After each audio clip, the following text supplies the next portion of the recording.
Agô Mojuba, viemos aqui hoje falar sobre Exu, né? A temática que havia sido pedido nessa semana. Para começar a conversa, vamos falar que é um orixá bem complexo, uma das, talvez, das divindades mais complexas dentro do panteão africano. Na antiguidade, antigamente não se via tanto filho de Exu, tanto filho de Bará, como na nossa cultura se usa o termo Bará, né? Não se tinha conhecimento de tanto filho de Exu. Eu acho que pelo saber da questão dele ser todo melindroso, dele ser todo ter que ter uma atenção, cuidado, saber o trato com ele. Bará é um orixá que devemos ter um trato bem específico, conhecer muito da cultura dele. Ele é muito amplo, ele é muito grande. Todas as culturas africanas têm Bará. Bará não tem uma origem específica, não é como Ogum, que a gente acha em Ibadã, que a gente acha em Irá, acha em Irê, Xangô, que a gente acha em Oió. Exu, ele vai muito além de fronteiras. Ele já na sua essência, no seu nascimento, uma divindade sem fronteiras.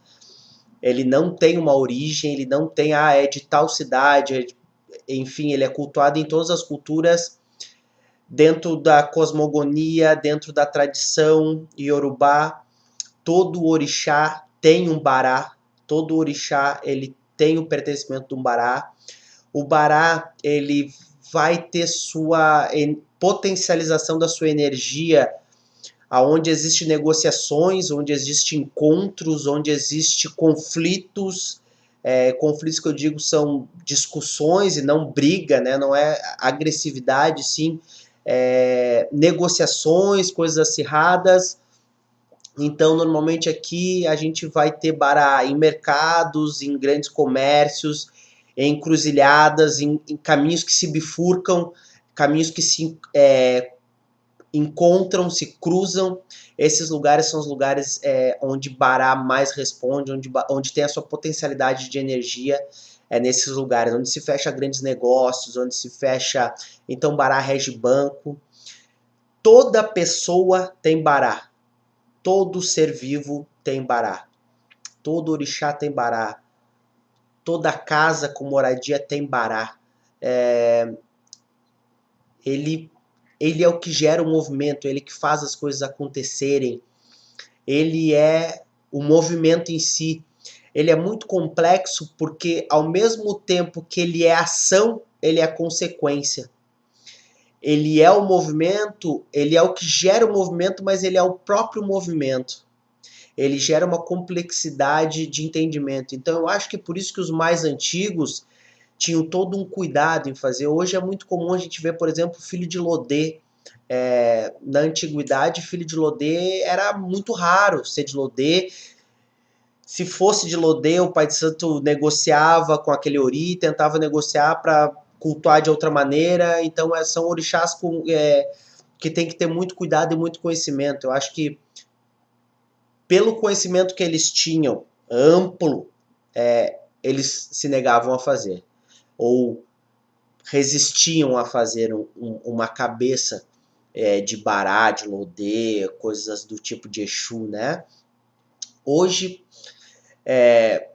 como está mais popular, acaba, acho que, se fazendo mais, ou tem mais frequentadores, mais fiéis, e aí acaba aparecendo mais cabeças de Lodê, mas eu sei que na antiguidade era difícil fazer um Lodê, e quando fosse fazer, era todo cheio de cuidado, era todo cheio de atenção, era todo um preparo para esse filho de Lodê, para essa entidade, para esse orixá receber essa obrigação da melhor maneira possível e da maneira mais calma possível.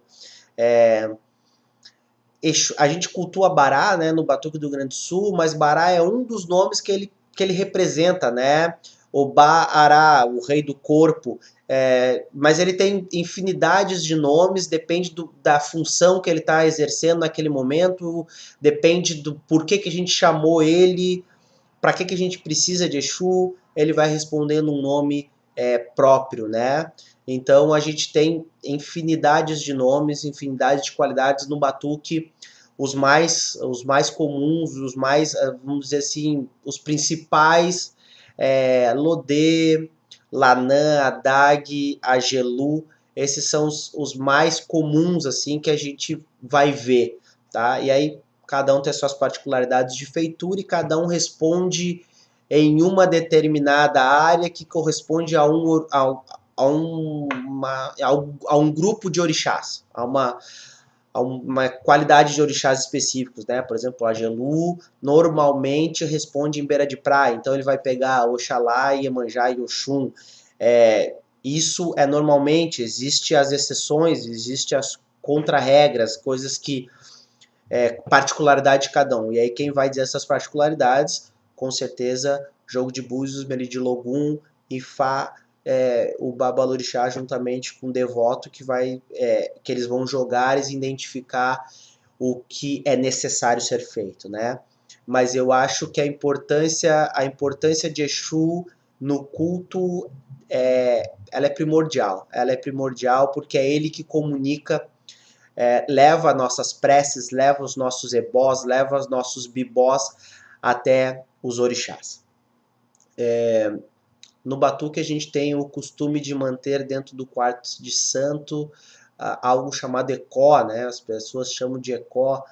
Eu tenho como princípio que aquilo seria padê de Exu, porque parte do princípio que sempre que a gente faz, se eu for fazer uma frente para Ogum, eu preciso agradar Exu para que ele leve o meu pedido até Ogum.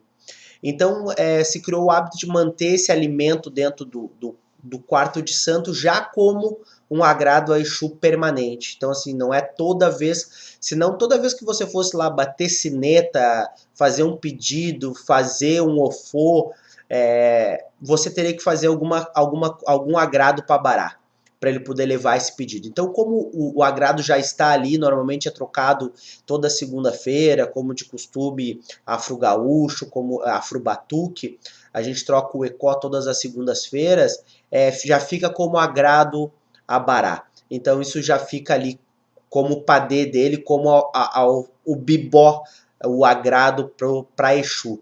E aí a gente pode fazer nossos pedidos, fazer nossas frentes para os demais orixás que Exu já está alimentado e já pode fazer o trabalho dele de Ogissé, de mensageiro entre o Aie e o Orum, né?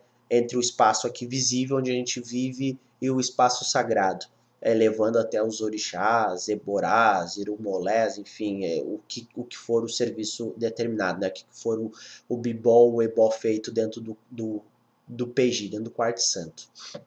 Então, Itã, temos vários Itãs sobre Exu.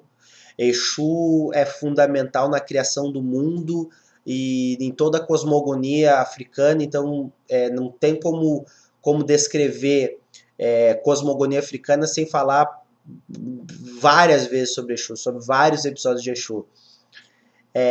Eu aconselho a leitura de Nagozi a Morte, de Joana Elben, fala bastante sobre Exu, fala bastante sobre individualidade. Ali tem alguns extratos de Essé e Fá, se eu não me engano, de Oxetruá, que fala sobre Exu, tem um outro Itã ali, que fala como Exu se tornou mensageiro dos orixás, né, como se tornou boca de todos os orixás. Tem Baba King, fala sobre Exu, tem bastante livros que falam sobre Exu na visão orixá, que dá para sim se estudar e dá para se ver. O que eu aconselho aos amigos, já falando sobre a questão de Itãs, né? A gente tentar pegar Itãs que sejam em Yorubá e traduzido na sua essência ali. Vocês vão ver que os Itãs traduzidos em Yorubá são extremamente confusos, não tem sequência, ele não tem nexo às frases, a frase de cima não conversa com a frase de baixo, às vezes é totalmente estranho, mas esse é o princípio bem filosófico mesmo de Fá, de tornar algo amplo, de tornar algo com várias análises, né? Quando a gente pega textos, por exemplo, Reginaldo Prandi falando de Itã, ele já traz um texto academizado, cheio de conexões, e essas conexões nem sempre estão dentro da ideia da cosmogonia africana. Tem uma interpretação um pouco aqui ocidental do que seria a história, querendo resumir ou querendo traduzir aquilo para a nossa linguagem, e isso perde um pouco a sua essência. Então, assim, quando vocês forem olhar, sempre vale a pena estudar Lessé e Fá, tá? Os Essé e Fás, que são os textos sagrados de Fá. Eles são bem complexos, são bem problemáticos, assim, é difícil a entender eles, mas eles trazem bastante carga de conhecimento, tá? É mais interessante do que a gente está lendo os Itãs aqui em português, né? Sem as suas traduções, basicamente. Você me contar uma história e eu repassar ela do jeito que eu entendi. É o que acontece normalmente nesses livros, tá? A nível de conhecimento é válido, tudo que enriquece a cultura é válido, sempre lembrando que não existe verdade absoluta. Eu postei ali 3 vídeos falando sobre Exu, basicamente falando a mesma coisa, mas de várias linguagens diferentes. Sim, aquela é a verdade? Não, aquela é a verdade daqueles sacerdotes, né? Hoje eu falei o nada sobre Exu, é nada, tá? Porque é muita informação, é muita coisa que tem a se falar sobre qualquer orixá que a gente for abordar, principalmente Exu, que é muito grande, muito complexo, mas esse nada que a gente está falando também não é a verdade, é apenas a minha interpretação sobre uma visão, é a minha visão sobre isso, né? Venho aqui compartilhar um pouquinho que eu aprendi com vocês, mas não quero que vocês levem isso como verdade. Ao chegar também nas suas respectivas mães de santo, talvez elas tenham informações diferentes, é isso que eu estou falando, é a minha visão, tá? Cada pessoa vai ter a sua visão conforme a sua experiência e vivência. Essa não é a verdade, não leve isso como verdade, é nível de conhecimento e de debate. Estamos abertos a debate, vamos conversar, vamos acrescentar. Gostaria que vocês também, nas suas pesquisas que vocês fazem durante os seus estudos, compartilhassem com a gente, para a gente poder também estar lendo e estar enriquecendo o nosso conhecimento e poder estar também debatendo com você sobre, até fazendo confronto de textos. Fulano falou que Exu é isso, o outro falou que Exu é aquilo.